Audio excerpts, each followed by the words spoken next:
Irmãos queridos, vamos abrir a palavra de Deus no Evangelho de Cristo, conforme o relato de Mateus, capítulo 14,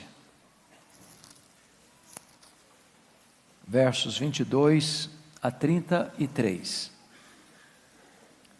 Mateus 14, 22 a 33.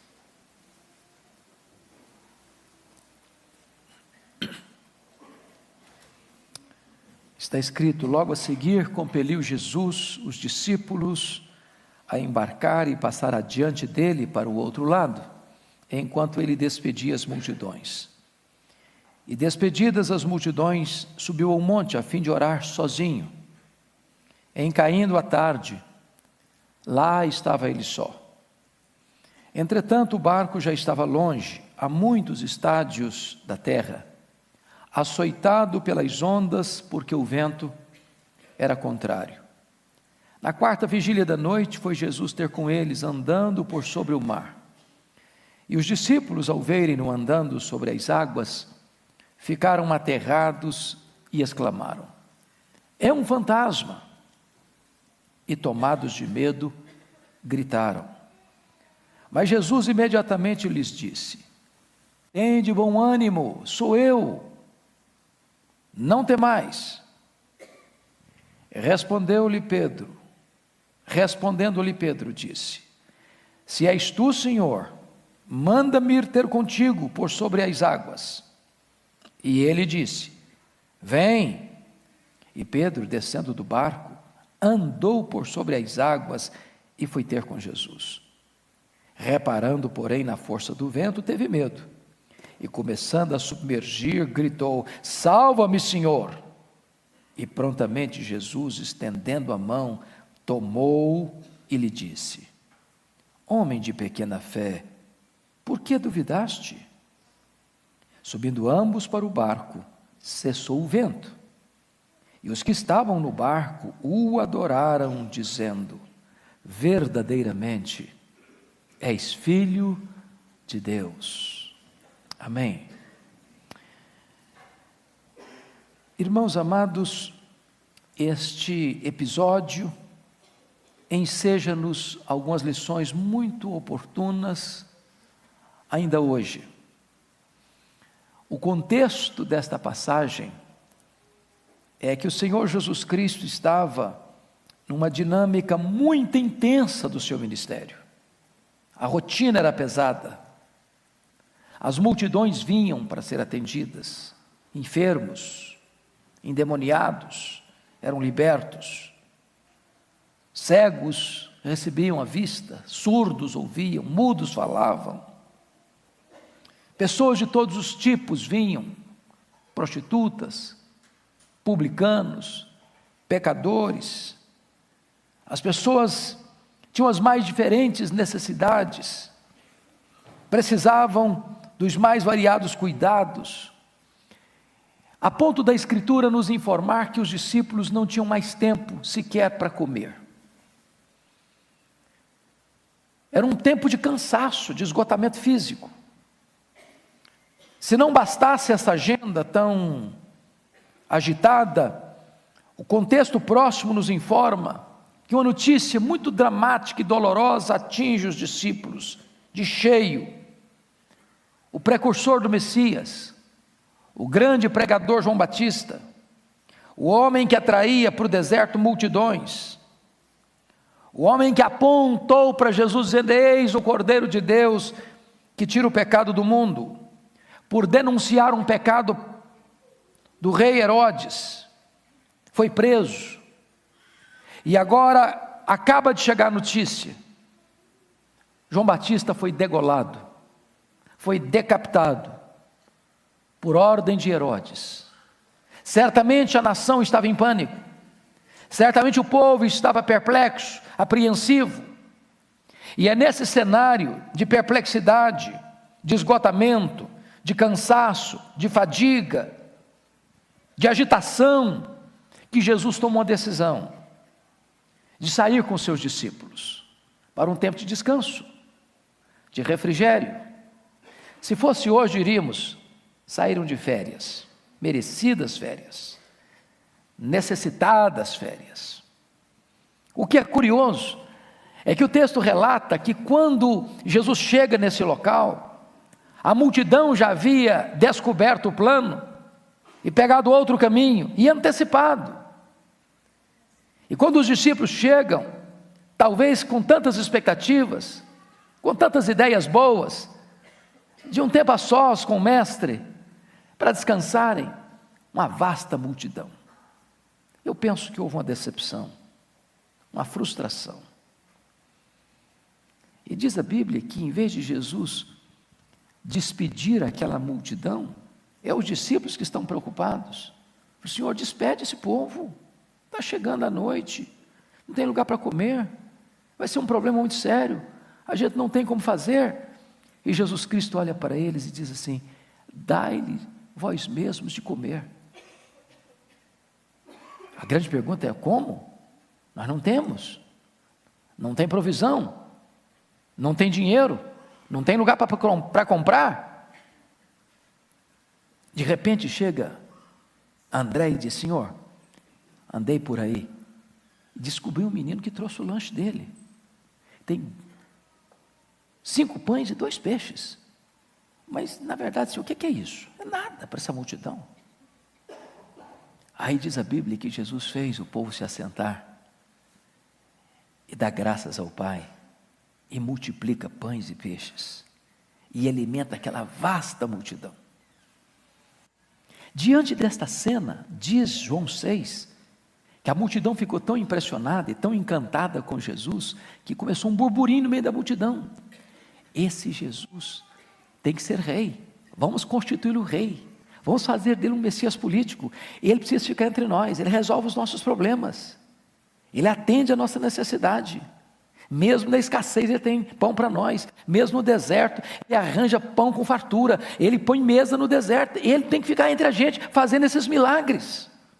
E quando Jesus percebe que esta sedução de olhar para ele como um Messias político, como apenas uma panaceia para resolver os problemas do aqui e do agora, estava também ganhando espaço no coração dos discípulos, diz o texto no versículo 22, logo a seguir, compeliu Jesus os discípulos a embarcar e passar adiante dele para o outro mar, para o outro lado, enquanto ele despedia as multidões. A pergunta é: por que Jesus não usou os discípulos para despedir as multidões? Por que é que Jesus teve interesse em que os discípulos saíssem antes das multidões se dispersarem? Por que Jesus toma essa atitude tão radical de não pedir, de não sugerir, mas de ordenar, mais do que isso, de forçar a barra, em outras palavras, compelir os discípulos a atravessar para o outro lado? Porque na mente de Jesus, é melhor você enfrentar uma tempestade dentro da vontade de Deus, do que um tempo de calmaria fora da vontade de Deus. Ficar ali era um perigo, era uma ameaça, era um laço, era uma armadilha, era contribuir para que aqueles discípulos tivessem uma visão equivocada de quem era Jesus, da missão que ele tem, por que ele veio. Mas, ao mesmo tempo, quando você olha essa passagem, há algo muito complicado de entender. Porque notem vocês que a tarde não tinha chegado ainda. E quando Jesus termina de despedir as multidões, diz a Bíblia que ele sobe sozinho para o monte, com o propósito de orar. E quando os discípulos entram no barco por ordem de Jesus, de repente, no meio do mar, uma tempestade chega, os ventos são contrários, o barco é açoitado de um lado para o outro, a fúria das ondas conspira contra eles. Eles são pescadores, eles dominam essa área, eles conhecem esse mar, mas eles não conseguem, eles trabalham e o resultado não chega, e eles usam todo o conhecimento e toda a perícia, mas o mar se agiganta e se torna indomável, e as ondas já estão entrando no barco, e o barco está indo a pique. Mas diz a Bíblia que nessa hora, está em Marcos, no texto paralelo, que de lá do monte, Jesus que está orando sozinho, os vê em dificuldade. Eu quero dizer para você que quando o mar da sua vida se revolta, quando a crise chega, quando a tempestade se instala, quando as coisas fogem ao seu controle, quando tudo parece mostrar a carranca da morte para você, quando a situação se torna irremediável e todo o seu conhecimento, e toda a sua destreza, e todo o seu esforço, e toda a sua bagagem é impossível de resolver o problema, eu quero dizer para você que Jesus não perdeu você de vista. Ele está olhando para você, Ele está lá nas alturas dos céus, intercedendo por você. Porém, isso não tira o drama desses homens, porque eles têm na mente um grande drama. Que drama? Eu não posso entender como é que Jesus me manda atravessar o mar e me empurra para o miolo de uma tempestade. Porque o mínimo que esses homens podiam esperar, já que as férias foram frustradas, é que eles tivessem uma viagem segura de volta para casa. Como é que eu posso entender isso? Que eu estou fazendo a vontade de Deus, eu estou cumprindo uma agenda de Cristo e eu enfrento ventos contrários. As tempestades da nossa vida vêm de duas maneiras. Elas podem vir para nos corrigir. Preste atenção nisso, quando um crente anda na contramão da vontade de Deus, Deus põe atrás dele uma tempestade. Não para destruí-lo, mas para fazê-lo voltar à sensatez, à obediência. Foi o que Deus fez com o profeta Jonas. Mas Deus também manda tempestade para a nossa vida, mesmo quando nós estamos fazendo a sua vontade. E esta tempestade é para nos fortalecer e tonificar os músculos da nossa alma. Eu fico olhando a Bíblia, diz a Bíblia que quando Davi foi ungido rei sobre Israel, lá na casa de seu pai Jessé, por Samuel, em vez dele assumir o trono, Deus o matriculou na escola do quebrantamento. Eu fico olhando a Escritura e vejo Deus escolhendo Paulo e Barnabé para a obra missionária por orientação do Espírito, e eles foram ungidos pelo Espírito, e eles foram nomeados pela igreja, e eles caminham na direção de Deus, e Paulo é apedrejado em Listra. Como é que você pode entender que você está fazendo a vontade de Deus e enfrentando ventos contrários na sua história? É um dilema.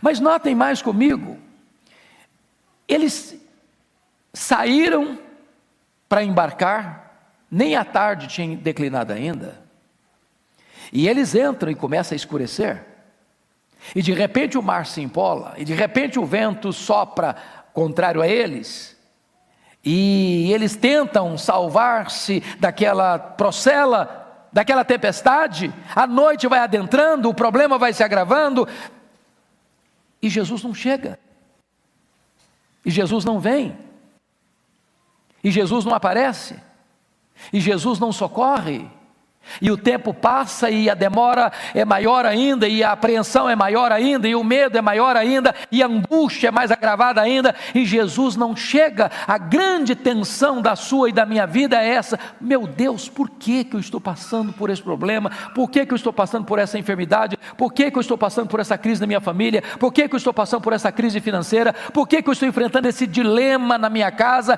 E eu oro, e eu jejuo, e eu peço, e eu clamo, e eu choro, e eu, meu Deus, eu faço tudo, e o problema não se resolve, e o problema se agrava. Eu posso até lhes garantir uma coisa: a demora de Deus, muitas vezes, é mais grave para nós do que o próprio problema. Porque tantas vezes você encontra isso na Bíblia: até quando, Senhor? Até quando eu vou clamar e tu não me responderás? Não estás vendo? Não estás percebendo a minha dor, a minha lágrima, o meu sofrimento, a minha angústia?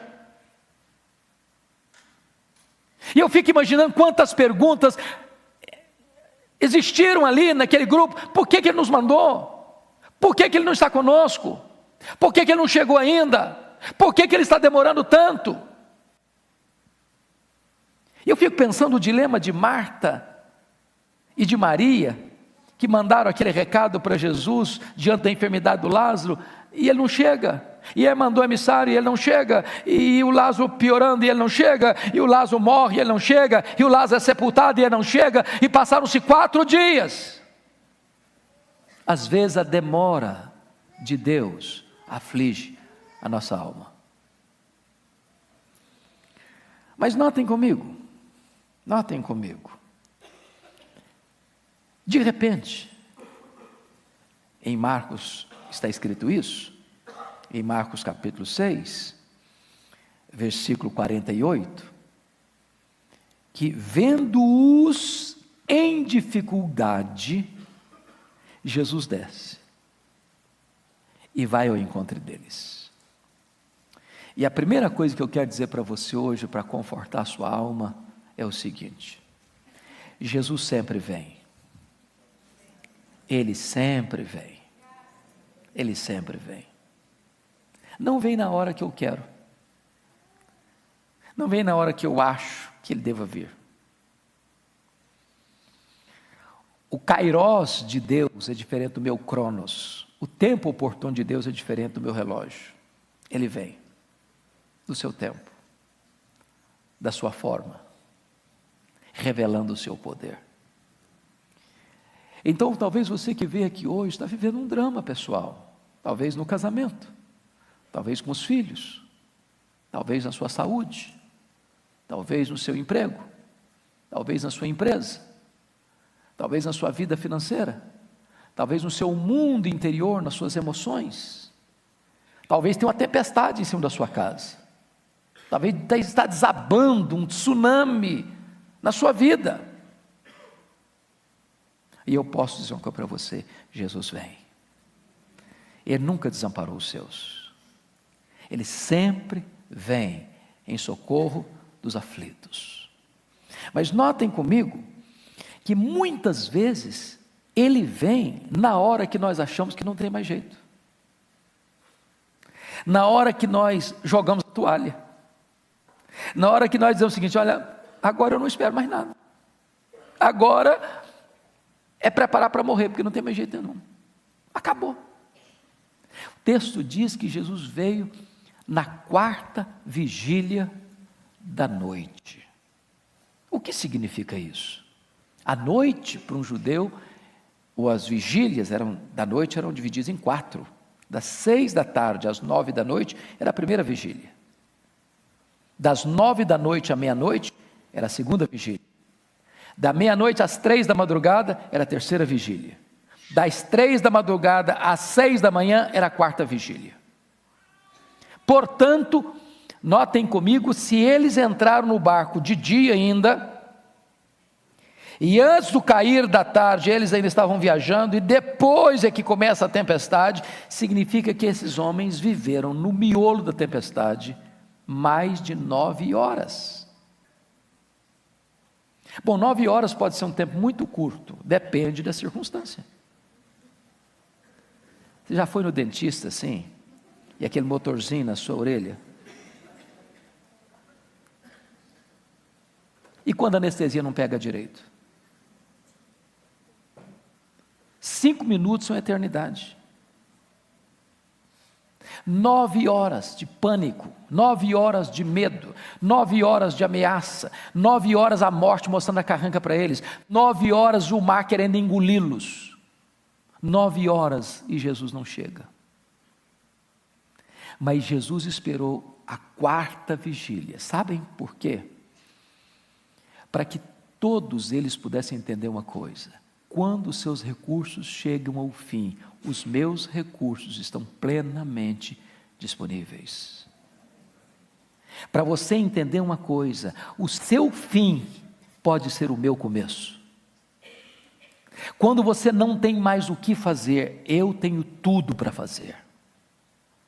Quando você já arriou as armas, já jogou a toalha, já chegou no fim da linha, no fundo do poço, quando não tem mais esperança de saída, pois Ele abre uma saída onde não tem saída, Ele abre um mar na sua frente, Ele faz brotar água de uma rocha, Ele tira do desespero a sua completa esperança. Eu não sei o que você está vivendo, se você já está na quarta vigília, mas Jesus vem ainda que na quarta vigília da noite. Mas notem outra lição magnífica desse texto. Muitas vezes a forma de Jesus chegar na nossa vida é inusitada e inesperada. Porque se você está dentro de um mar, alguém para chegar a você vai ter que entrar num barco, porque não tem outra maneira, não tem como chegar a não ser remando, a não ser dentro de um barco, a não ser usando um veículo que é o normal e o natural da vida.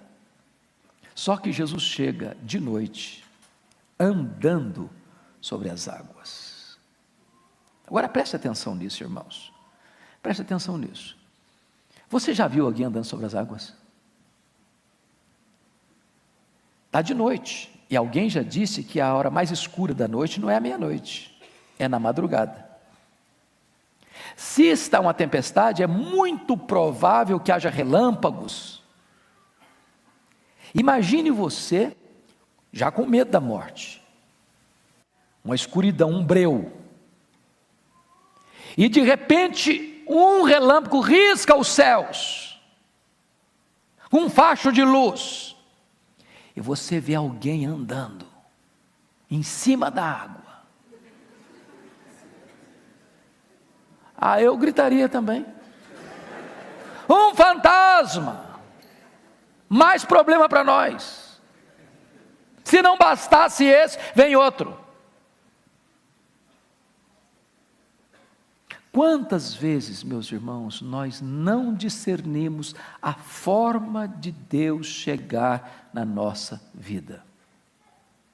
Diz a Bíblia que Deus faz da tormenta o seu caminho. Tem hora que a maneira de Deus chegar na sua vida é pelo caminho da tempestade. Mas por que Ele veio dessa forma? Por que Ele chegou dessa maneira?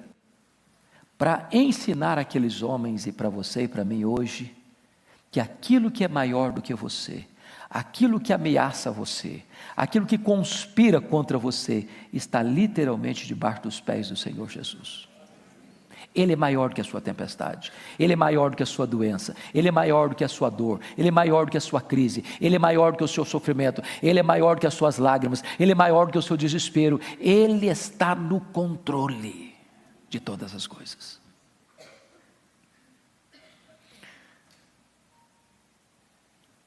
A grande pergunta é esta: quando Ele vem, o que Ele pode fazer por nós?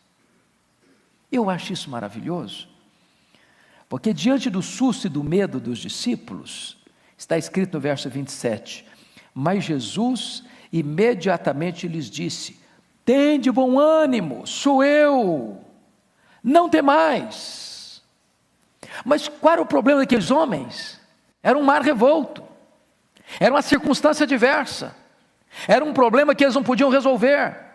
O que se esperava numa hora dessa? Que se acalmasse o problema, que se resolvesse o problema, que se acalmasse o mar, que se aquietasse o vento. Era isso que eles precisavam.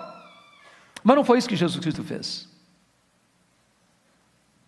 Antes de acalmar o mar, Jesus acalma os discípulos. Sabem por quê?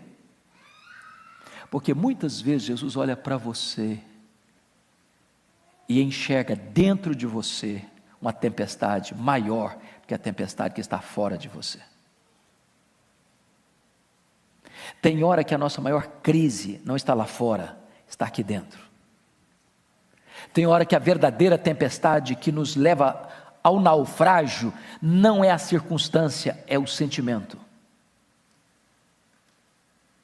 Tem hora que nós estamos nos afogando emocionalmente.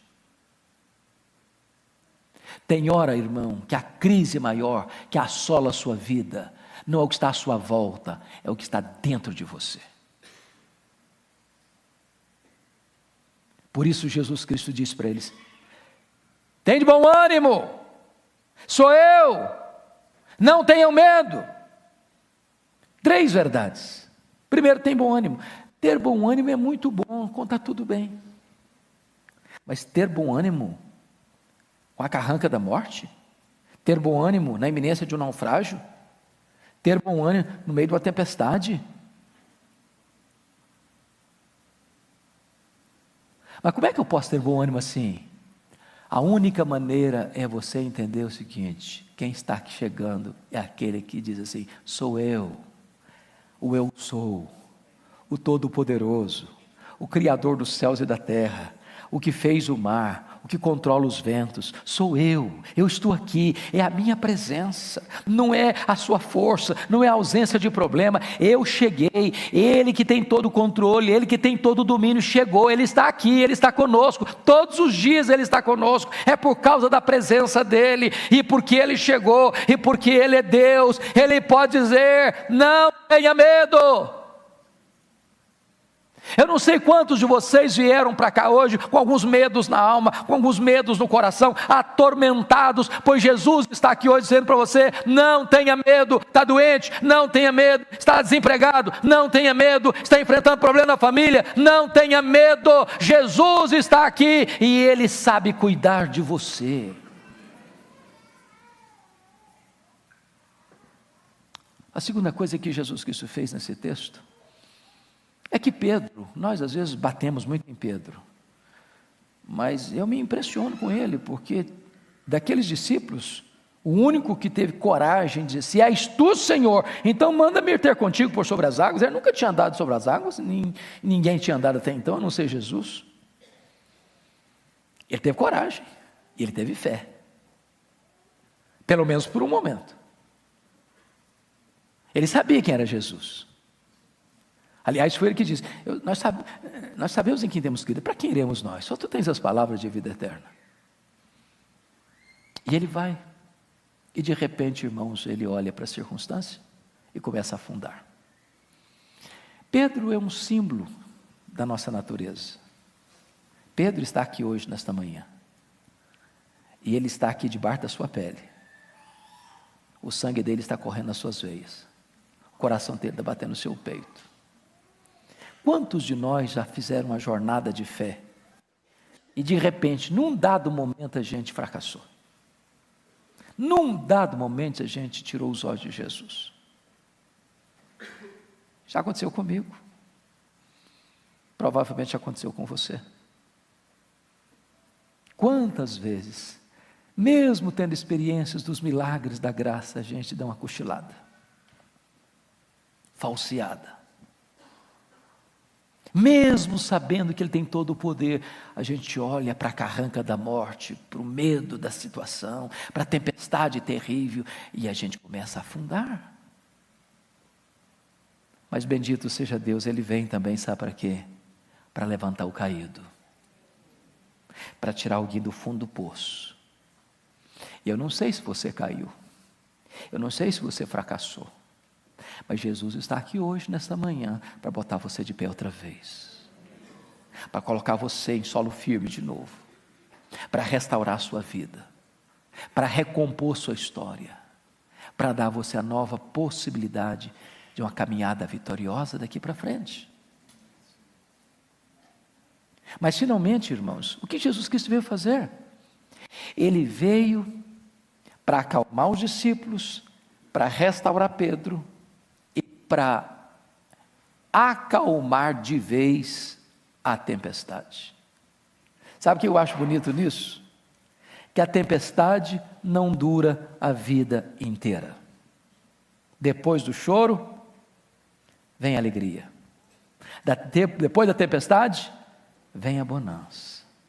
Nós não aguentaríamos uma viagem inteira de tempestade. Nós não suportaríamos. Já pensou você fazer uma viagem, 10 horas de avião, turbulência da saída à chegada? Você não aguentaria. No meio da jornada tem turbulência. No meio da viagem tem tempestade.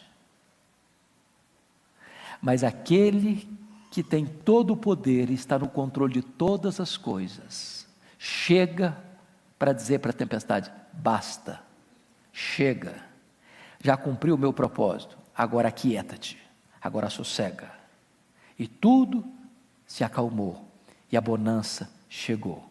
E diz a Bíblia que Jesus entrou dentro do barco, e quando ele entrou dentro do barco com os discípulos, duas coisas aconteceram maravilhosas.